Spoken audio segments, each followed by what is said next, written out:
Is Christianity a checklist or a true Christ connection? Join us today as we unpack religion and relationship.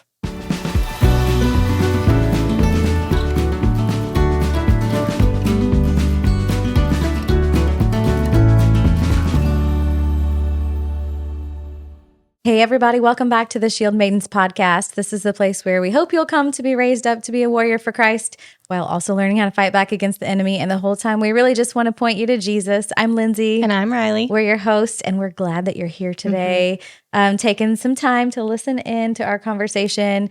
We have every week I say this, I think, but we have a really good one. Yes. You do, but that's okay because it's true. I do say it every week, but we have a really good one, kind of talking about the difference between a relationship with Jesus versus just religion. So it's going to be really good. But before we get into it, don't forget to subscribe if you're not subscribed, like, comment, share our videos, our reels. It really helps. It really does help. And we're growing. It's steady. But it would be helpful to make sure you're subscribed, please. And if you're listening on the audio versions on Apple or Spotify, leave us a review. That would be helpful too. So, okay. Do you want to start? Well, who do we have with us today? Well, yeah, we'll introduce our guests first. And then we can be like, okay, this is where we're going. Yeah. So we have two friends today. Which I need to say that we did not plan outfits because this was pretty impressive. We did not plan to all wear blue, but we all If you're watching on blue YouTube, you know what I'm talking about. Great minds think alike. Right? Let's just look good. It's fine. Yeah. But we have Leslie and Sydney with us. Thank you guys for being here this morning. If you guys just want to introduce yourselves quickly, just for anybody listening that doesn't know Cliff you. Notes. Yeah, Cliff Notes. Who you are, your family, what you do outside of being on a podcast. Then that would be great. Whatever. You want to start first, Leslie? Just because you're next to me. So Tag, you're it. My name's Leslie Burton. I'm married to my husband, Chris, for almost 15 years. Almost 14 years. It'll be 14 this year. And we have two little girls, Nora, who'll be starting middle school this year, and Amelia, who'll be going into third grade. I'm a nurse and going to the hills for several years now, where I met one of my best friends, Sydney, who's here with me today. Awesome. Thank you. I'm Sydney Hoheimer. I am also a nurse. You'll see several parallels here in our stories. I am married for 12 years, I believe, to my husband, Josh. And I have two little boys, 7 and 8 years old. And that's the premise of my life. Awesome. That's all. I'm a nurse too. I don't know if you guys knew that. I don't do it anymore right now at least. But what kind of nursing do you do? I'm in endoscopy. We do GI and pain procedures. Okay. So what you said. Yeah, I do pre-op and PACU. Okay. Do you guys work together? No. Okay. I'm like, you're not in the same area. Okay. Fun. Awesome. Thanks. Well, like we said, we are going to have a conversation about relationship with Jesus versus just maybe religion and kind of going through the motions. This is a topic that's been on my heart for a long time. And it's related to some other topics that we are talking about or will be talking about soon. Yeah. But I feel like it's really easy, especially in the culture that we're in, to check it off the box. Like, oh, we go to church one day a week, or maybe I do a Bible study, or I volunteer at church. Yeah, I serve in my church or volunteer or whatever, and it's easy to just check those things off the box. And those things are good and necessary. I'm not saying at all that you shouldn't be doing those things. Please do those things. But when it becomes an obligation. Yeah. Or when it's not flowing out of your heart that, like, I want to do this with God and for God, it's a different story. So we really just want to kind of dig in. I want to hear both of your stories and a little bit of what you guys shared. But you guys were recommended from another friend of ours to kind of talk about this topic, like what you've seen happen in your lives. So if you want, we can just kind of start with your stories, like just your background, your upbringing, where you are now as far as, your walk with God. And I want to say, like, everyone's at different points in their walk. None of this is to say, oh, you should be doing XYZ. Like, that's the opposite of what I want. I know people are at different walks and different are in, different points in their walks, have different experiences. We all come at things differently. But I have such a heart for people to know God in an intimate way. And like, that's what I want for people. So that's where this is coming from to begin with. So yeah, if you guys want to start, whoever wants to kind of go first. I don't know where your stories intertwine at. Like, I don't think it was that long ago, was it? No. No. Okay. A few years ago. Okay. Yeah. So whoever wants to kind of. You're looking at me. Okay. Sydney, how about you go first this time? No, I was raised going to church with my grandparents. My parents aren't married, and so I would have inconsistent weeks. So it wasn't a routine for me to go to church. If I was with my grandparents, I would go to church sometimes. In my later childhood, my mom started going to a Pentecostal church, and I just couldn't necessarily relate to that, and I wasn't feeling connected. So I would kind of like rebel and request not to go to church. And then my dad got involved in a non-denominational church, and that felt a little bit more natural, but still, I was a teenager at that point and was full of sin and doing all the things to rebel, essentially. And so I just wasn't connecting. But looking back, I can see where God has had a hand in every single step. And that's one of my favorite things to do, is to look back at my life and say, oh, he did something there. He pointed me in the right direction there. Even though ultimately it took me into my 30s before finding relationship with Christ. But once we had kids, I really felt like we needed to find a community that brought us all closer to God. And so my dad had some health issues, and that is a story for another day. But he invited us to come to his church, and we were like, one Easter, we were like, let's just try it out. And I felt so connected. It was like they were speaking directly to me. And it wasn't just the one time, it was consistently week after week. And I was like, they are talking directly to me. And my kids loved it. And I invited my best friend, Whitney. It's like, you got to check this place out. It's awesome. So she came with me. And then, of course, your best friend comes with you. You're going to love it even more. And then they offered this rooted class. It's a 10-week course that the Hills offers. And it just kind of gets you connected to God. And you learn about the Bible, which I had not had a great foundation of. Like, my biblical knowledge is very lacking, in my opinion. It's better all the time, but I would not say that I am well-versed in scripture. I don't have a lot of things memorized, but so go to this course. After Whitney says she wants to do it, I do not want to do this. This does not sound like something I want to do. I'm not into it. I beg her to let's do something else. She's like, no, we should do this. And I'm like, fine. So we go to this class, and I think I show up before Whitney, and Leslie and her sister-in-law, Kayla, and their husbands were sitting at a table.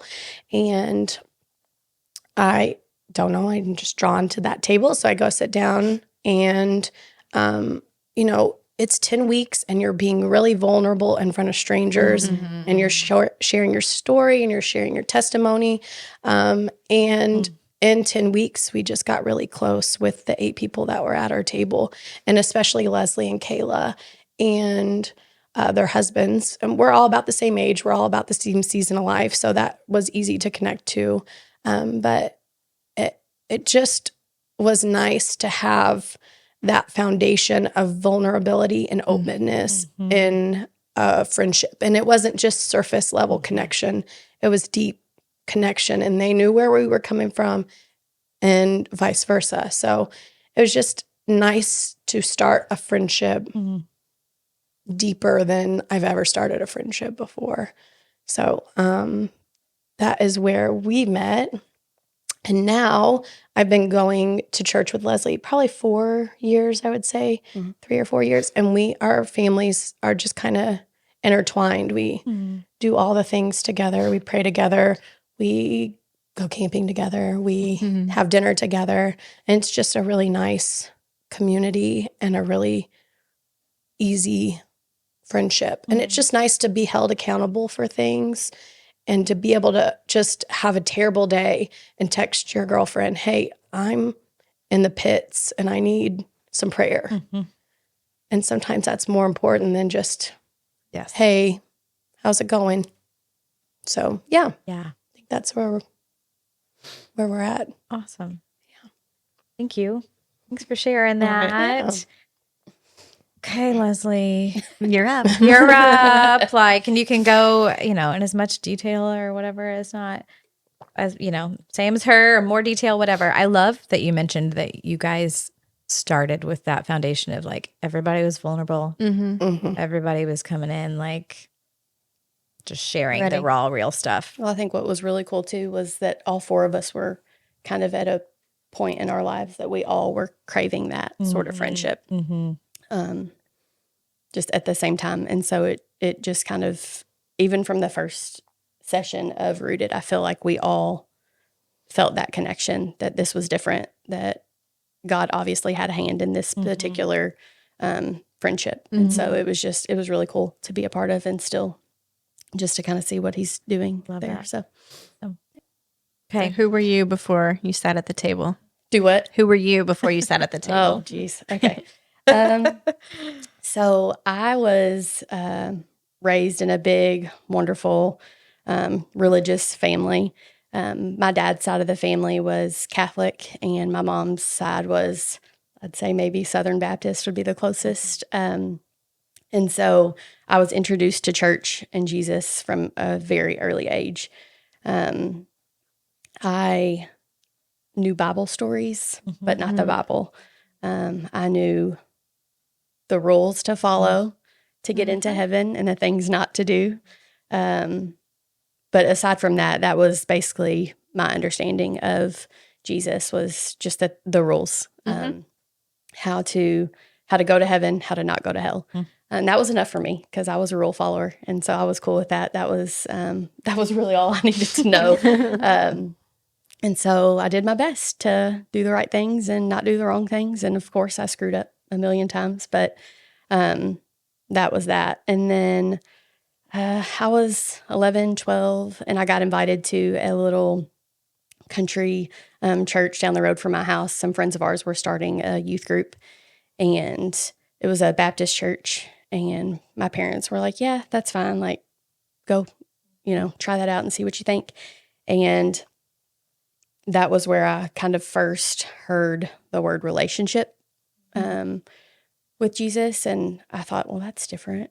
What is this? Like, and so I learned a lot from that. And I would love to say that my whole life changed and it was just all focused on Jesus from that second on. But I've always loved Jesus, always had him in my heart, but I just didn't have time for him.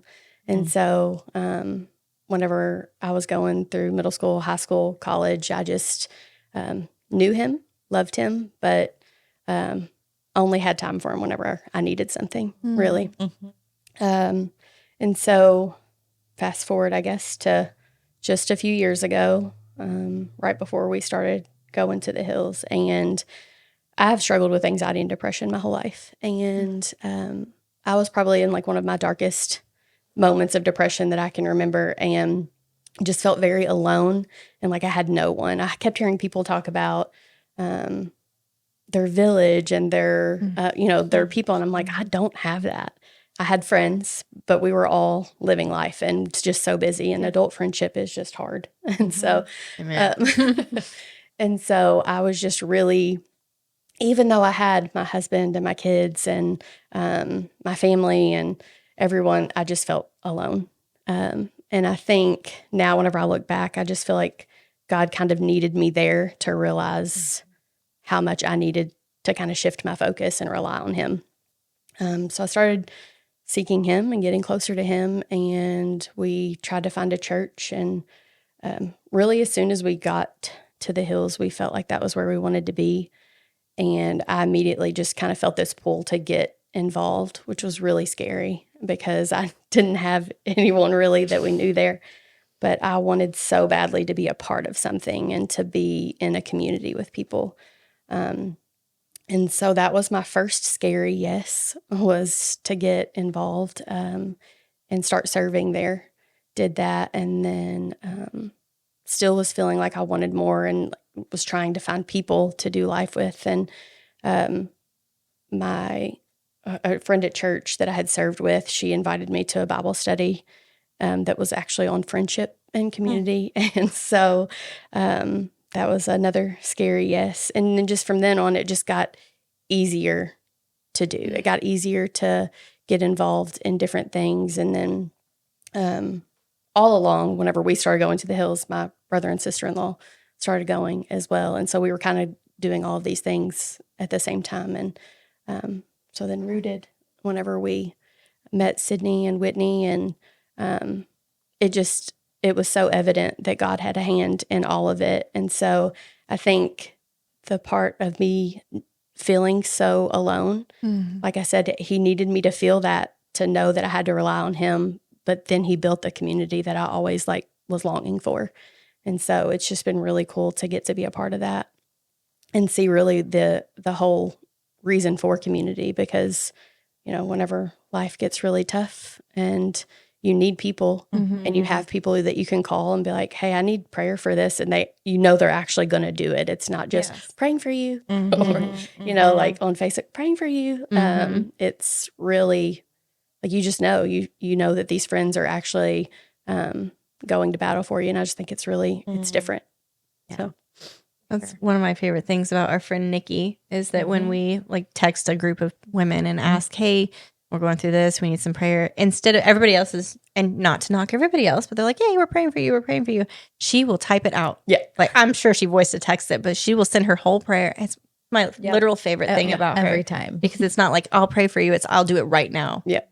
Yep. So yeah, having that community of people around makes you a difference. Yeah. who are on the same page and love Jesus and are willing to, hold you accountable and push you into things that are maybe a little uncomfortable. Right. It's so important. Yep. Love that. Yeah. Like this podcast. Like this podcast, right? Yeah. Are you uncomfortable? I know. It's okay. We know it doesn't get easier. Yeah, it doesn't. But people like your vulnerability and sharing, just even sharing your story, or like what it took for you to kind of connect with someone, like that will help other people listening. I mean, really, like truly, it does. So thanks for doing it. Doing something you didn't really want to do. Scary. They turn into good things usually. So they do. And I always say, like, God's love language is obedience. Yeah. Now, I don't know if he told you, hey, go speak on this podcast, or if you just said like, okay, we'll do what they asked. But when you're doing something to hopefully glorify the Lord and, share what he's done in your lives, like, I feel like there's reward in that. So one of the questions that we talked about, thank you for sharing your stories, first of all. Both of you, and I feel like, again, this is so common, both of you said you had some sort of a religious upbringing. You mentioned you knew the rules, what to do, what not to do, and to follow those. That is so common. I feel like that's definitely very similar to my story. Like, I knew what I wasn't supposed to be doing, but I felt like God was maybe just tolerating me, sort of thing, until I messed up, And for me, I mean, I had like an experience where like I felt God tell me something, and then really I just started like searching out his heart and his character and like who he actually was, because my view of him was skewed. I feel like that's really common too. We don't actually know who God is from his word. We think we know, or we know attributes, like there's a big push for God being love, and he is. God is love. To use his word for our advantage. That's what we know how to do. Yeah. Yeah, we do. And I feel like when you don't actually know the heart and the character of God, it's really easy just to slip into doing the things you're supposed to be doing. Right. or trying to do the things, even though, like you said, you messed up. Like, I knew the things I shouldn't be doing, but I wasn't always doing them. Right. Does that make sense? Like, because my heart wasn't changed Right. to be following him. So with that though, I think you mentioned this question. When you have a relationship with Jesus, first of all, like, what does that look like, I guess, for you? But then does that mean you just bypass all the rules? stuff? Yeah. Like, what does a relationship with Jesus, I guess, maybe look like for you guys? I don't know that we really had that question in there, but that's kind of what I'm thinking. We have to establish that before we say, yeah, if you do have a relationship with God, like, does that mean you just bypass the rules? Yeah. That's tricky. I saw That's somewhere, tricky. I don't know where I saw it. It was like, religion is like a monologue and relationship is a dialogue. So it's just like a constant conversation with Jesus is how my relationship has evolved and how I've transformed through, through going to church. Now you don't have to do this checklist, but also when you love God and you love what he stands for and you love Jesus and he fills your heart, you want to do the things that Jesus does. You want to be the person that Jesus calls you to. Your identity changes because he has filled you up. Right. You want to look more like him. Yeah. And like, what can you do to look more like him? It just becomes the desire of your heart, I feel like. So good. For me, it's the relationship is kind of, like you said, being in constant conversation with him. Like, I don't sit for an hour at a time and pray, but I'm constantly in conversation with him. I feel like just on the way here this morning, praying about this podcast and like I was telling her that he just, the songs that kept coming on, like I knew that it was him, like reminding me, I've got this, and to me, that's a relationship. It's not just a checklist to make sure that I do all these things. It's learning more about him so that I can become more like him. And I think, like how we talked about, does that just kind of negate all of the rules? I don't think so. I think what it does, though, is it makes your heart desire yes, to do those things. It doesn't feel like an obligation anymore whenever there's a relationship. It doesn't feel like things that you just have to do to get into heaven. It's like, well, I want to be like Jesus. I want to be the hands and feet of Jesus. So how do I do that? So I always think too, like, I want to be with him, like now, not just in heaven, because I want to be in heaven. Like, I want to be with Jesus every day. Like, I really want to, like, physically, obviously see him. Yeah, obviously we can't do that right now. But we have his spirit in us, if we're born again, leading us. I don't know if I can find it. I don't know if I wrote it down. Did I? Oh, I did write it. Hold on. I did write it down because I was looking this morning. I've been reading through Romans with some friends, and it's in chapter 8. I'm going to open it so I can actually read it. Chapter 8, verse 14 says, "For as many as are led by the Spirit of God, these are the sons or daughters of God." And this whole section is talking about, like, you're not led by the flesh anymore. You're led by the Spirit. Yeah. Because your flesh has been crucified with him. So if we have his Spirit in us and we're led by him, he's with us. We get to be with him. We get to do the things that please him. It's like if you, like with a spouse or a friend, you want to spend time with that person that you love. You want to do things that make them happy, even though sometimes it might be hard. Like if it's your spouse, it might be hard, but you want to do things that make them feel loved or feel happy, or like with your child. Think about that with your own children. Like, you love that child with everything you have. You want to be with them and spend time with them just because they're your child. It's the same way with God and us. Like, he wants to be with us, and we, should want to have the desire to be with him. And I think really when you are walking in a relationship with him, you do, because he changes, like you said, he changes your desires. I want to read the Bible every day because it's his living word. It's life. right. Yeah. Is it always like a long drawn out thing? No, it's not. Like it might be a quick little thing. And there are days I can spend more time doing it than others, but it's not because it's a checklist. Oh, I've read my Bible for the day. Like he speaks to me through it. Right. He speaks through his Holy Spirit, like you said, or in songs or a message someone might send you at just the right time. I love that. I love what you both said, that like, same. he's the one who changes you and changes your desires. And that's what the word says. Well, religion can often teach us how to look holy without actually laying yourself down and surrendering to be transformed by God. Because I grew up very similar. I knew the Bible-ish. I knew the stories, the kids' versions. I did grow up Southern Baptist, and so I knew all the rules. And my personality said I'm a rule follower. So whatever I'm gonna do, like you said, to get to heaven, like that's it. But it became about performance. It became a checklist. It became not personal, not something of my own.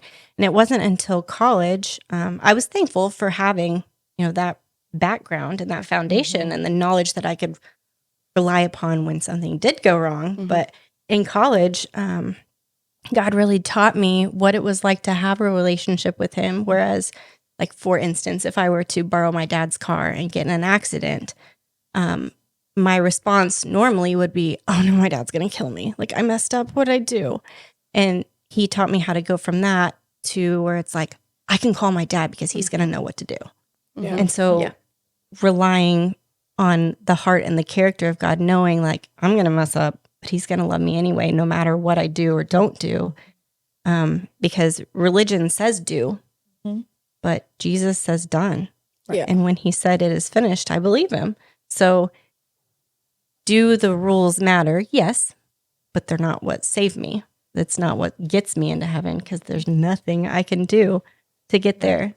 It's already done. Yep. That's good. Yeah. I love that.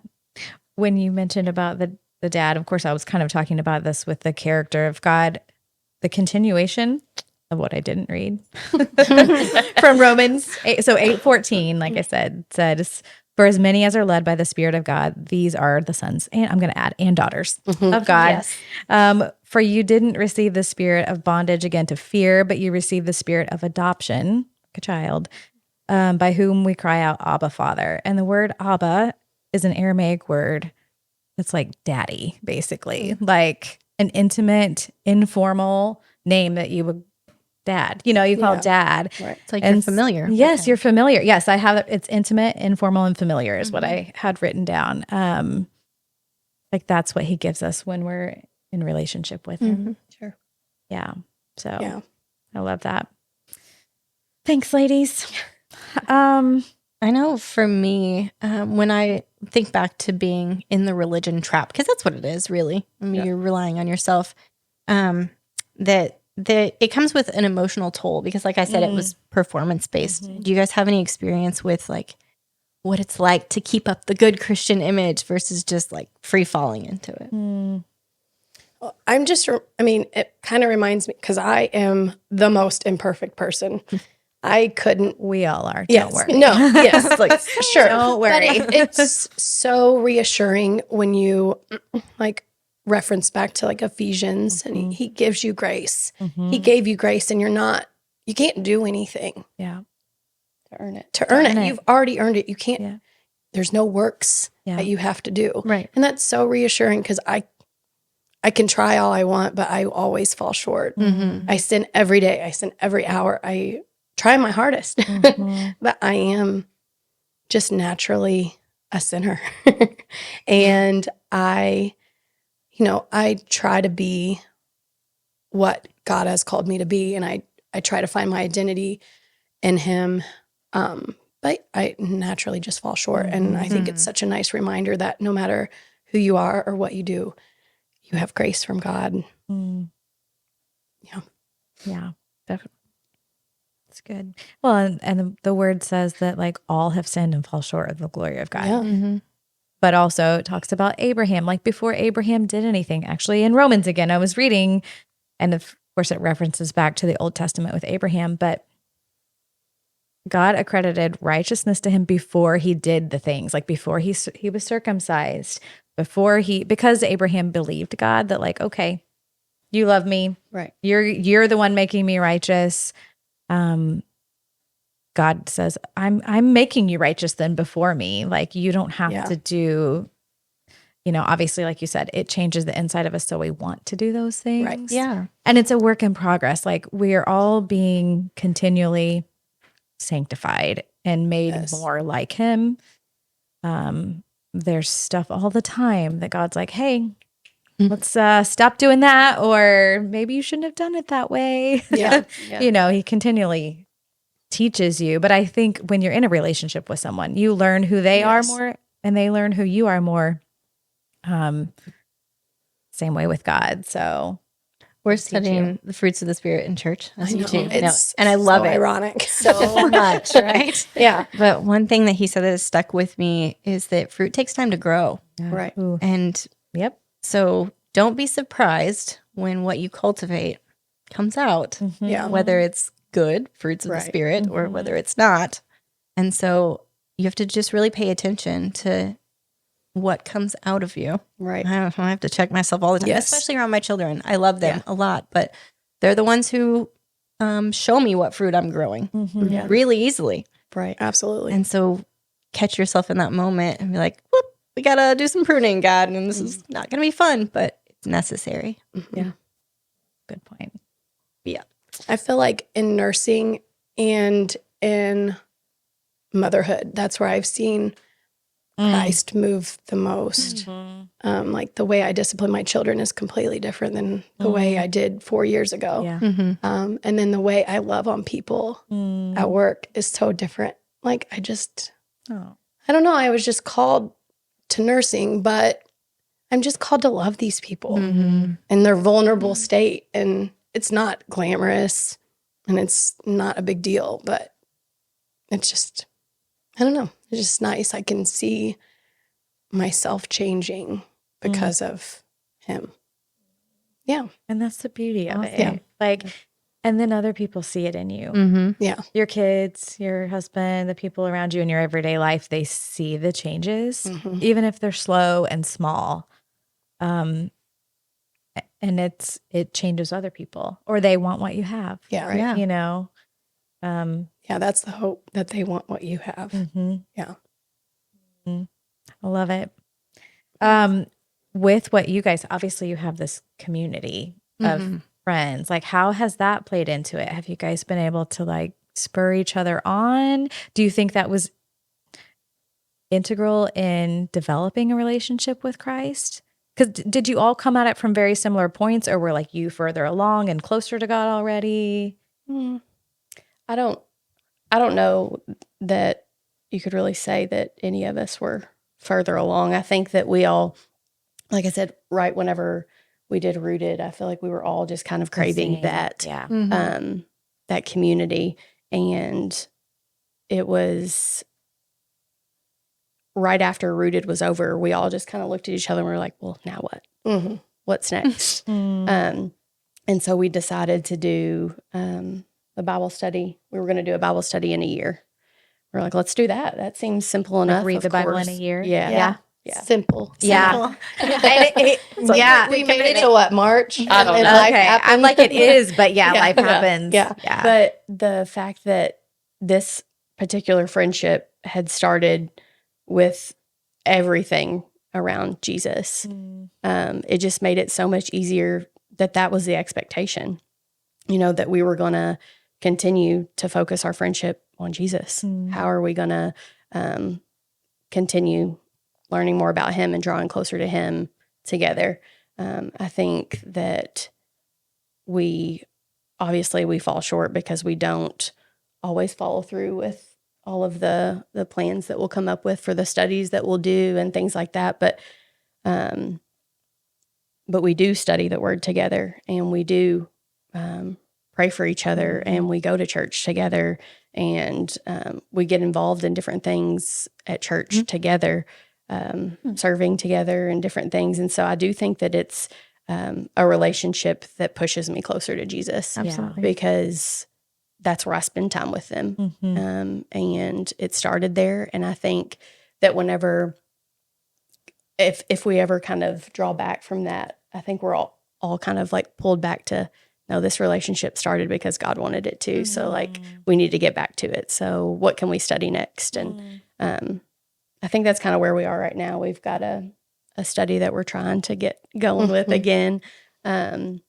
But it's also been really incredible to just be able to do life with the three of them and our families too, because that's a really important piece, because Jesus is in that too. I mean, it's not just that we have to be studying about him. Yep. If we're spending time together with these people that pull me closer to Jesus, then my whole family's being pulled closer to Jesus. And I love that. That's really sweet. Great point. It is. And also, I think it's important to note that we're not all on the same step of our journey. Right. And that's a really nice thing too, because we can all draw from each other's experience or lack of knowledge, or push each other to learn more. But it's nice to have the different perspectives. Yeah. So when we do a Bible study, do a Bible study, it is, you bring one aspect that I may have not even realized, or you may get something out of a verse that I never would have. Yeah. And vice versa. I can relate it to something that I've been through. But yeah, it's just nice to have the different perspectives, since, we're different people and we've walked different paths. So Iron sharpens iron, right? Yeah. Like, You hear people say, "Oh, I don't need to go to church.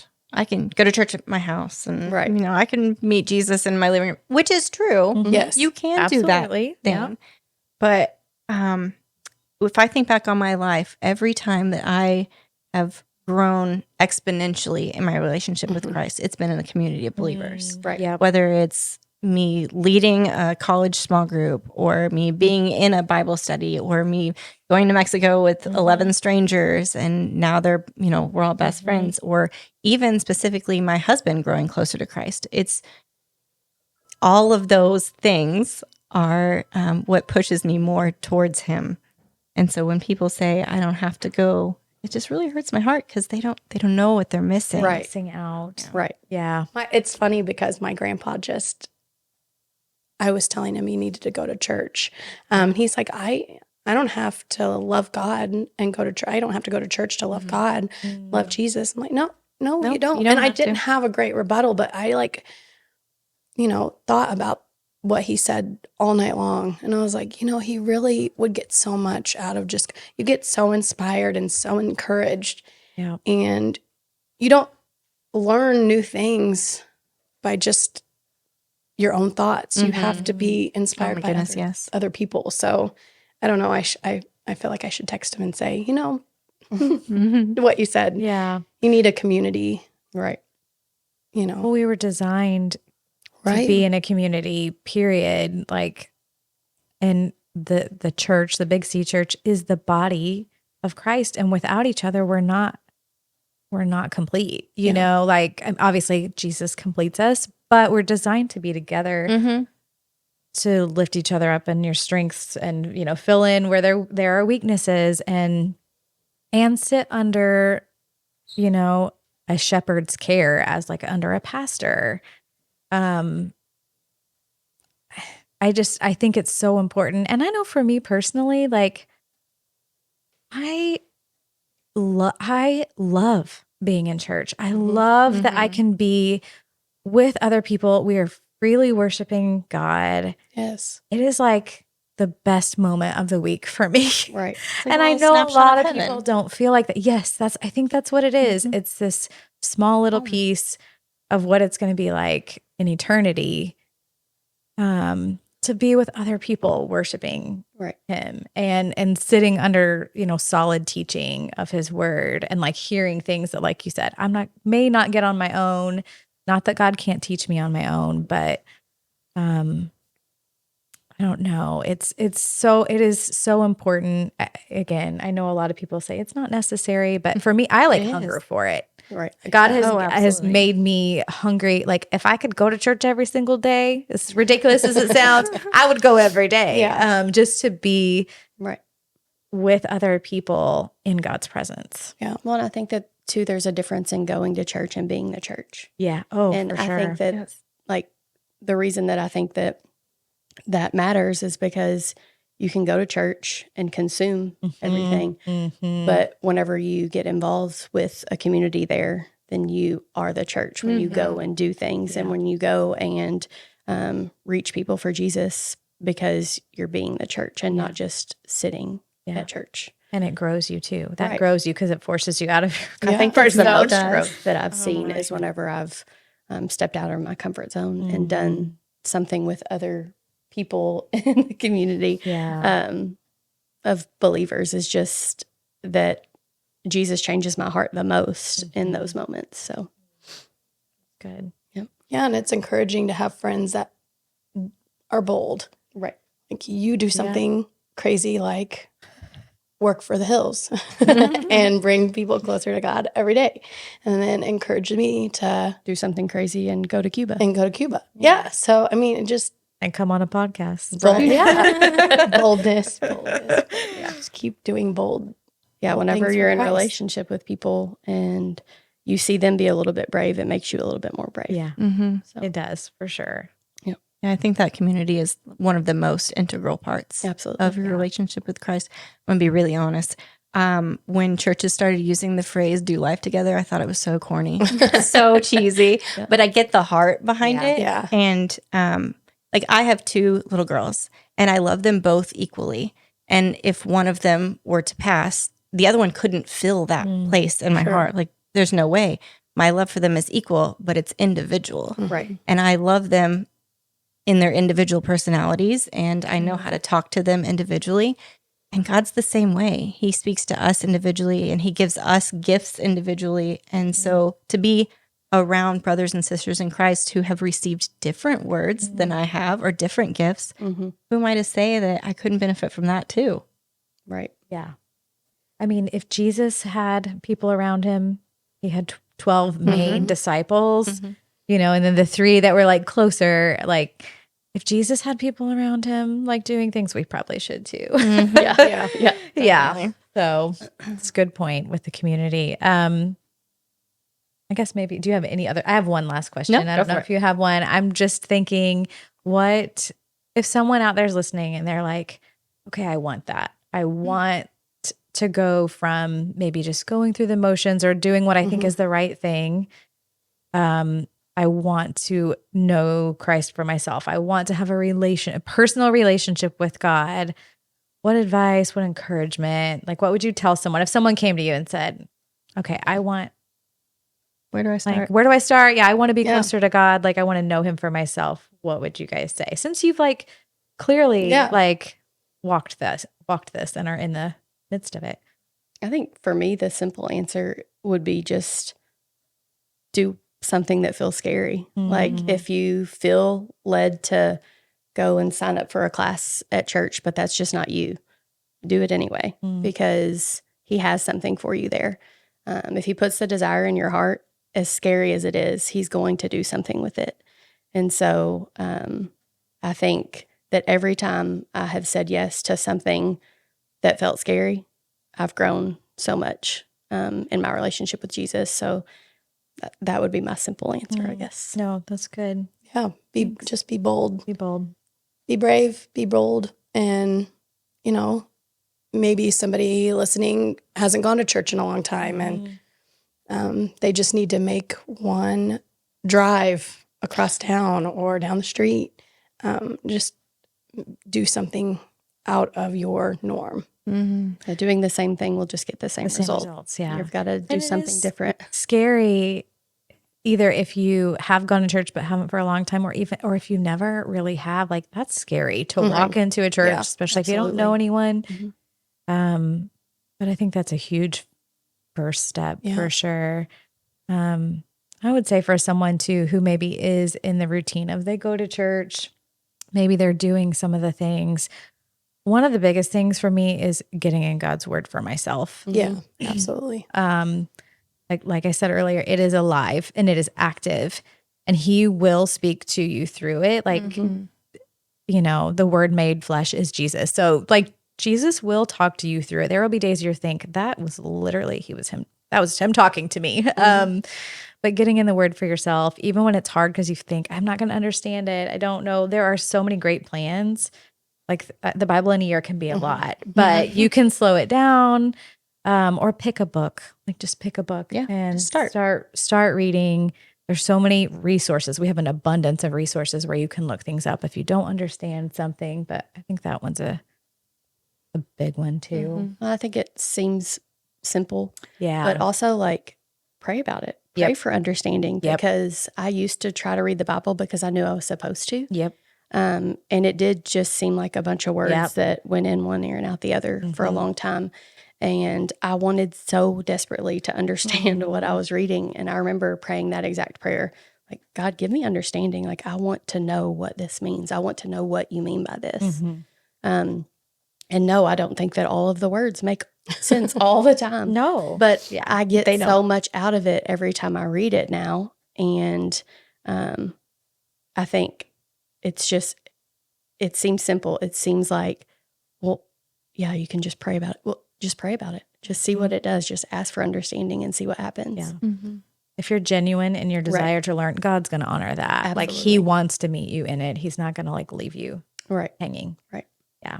And he will also bring you friends and community to help you grow together, right? I feel like he's done the same for me. He's like put me in a community of people. And we're not all at the same churches, but like groups of, like I have, you know, friends that truly have helped me in my walk with God. So I would say in addition to all of those things, because those are all great things, one of the biggest lessons I had to learn was how to listen. I had the tendency to tell God what he was doing wrong or what he should be doing more of. Or, but if I am able to escape to a quiet place, whether it's just outside to touch grass or if it's in my closet or whatever, if I'm able to just sit there and listen, just sit and receive, which is hard because you know, I have a lot of thoughts floating around in there at all times. So how to quiet them, but just ask him for his help, and he wants to help. He wants to answer. He wants to talk to you. Yeah, right. You're his daughter or his son if you're listening too. We know there's some sons listening. So no, that's a really good one. Because again, a relationship isn't one-sided. It's not, well, it might be only me talking to my husband and him not talking back. But ideally, you're talking to each other. And so prayer isn't just me talking to God and saying, I need this, I want that, this isn't working. It's listening too. And he can do that through the Spirit. He can do it through the word. Through other people. Through nature sometimes. Yeah, it's cool. Creation speaks. Yeah. So that reminds me that in that rooted course that we did take, encouraging everybody to take that, by the way. That was one of the lessons, was just to sit and listen for an hour. Whoa. Starting out an hour. I think it was an hour or 30 minutes. Do you remember that? I don't remember. Oh, wow. But I remember the lesson. I don't remember the time frame. Yeah. But it was like a good chunk of time that would be difficult to just listen. Wow. Yeah. So I think that's a great point. Yeah. Absolutely. And if you've never tried it, start with 5 minutes, you know, or take a walk. Like take a walk by yourself and say, okay, God, I'm listening. Like, what do you want to talk to me about? And just see. Obviously, it needs to line up with the Bible too. What you hear, you know, you could hear things that are not from God, of course. But the more that you know him and know his word, the easier it is to hear him, I feel like. Absolutely. So, yeah. Well, thank you, ladies, for coming. Thank you. See, that wasn't so bad, right? Right. Stop it was. You guys are pros now. Yeah. Do you want to come back next week? Sure. No. I don't. I know. I know. I'm teasing you, but thank you for talking with us today. We do appreciate it. We know it's not always comfortable. And thank you guys Thanks for inviting us. For tuning in today. Before you go, we want to know in the comment section what helps you to cultivate a personal relationship with Christ, because we are a community. And so the more that we can share with each other, the better it will be. Also, if you would give this video a like and subscribe to us on YouTube or Spotify or Apple, we would greatly appreciate it. Until next time, grab a shield. We'll see you out there. See you guys.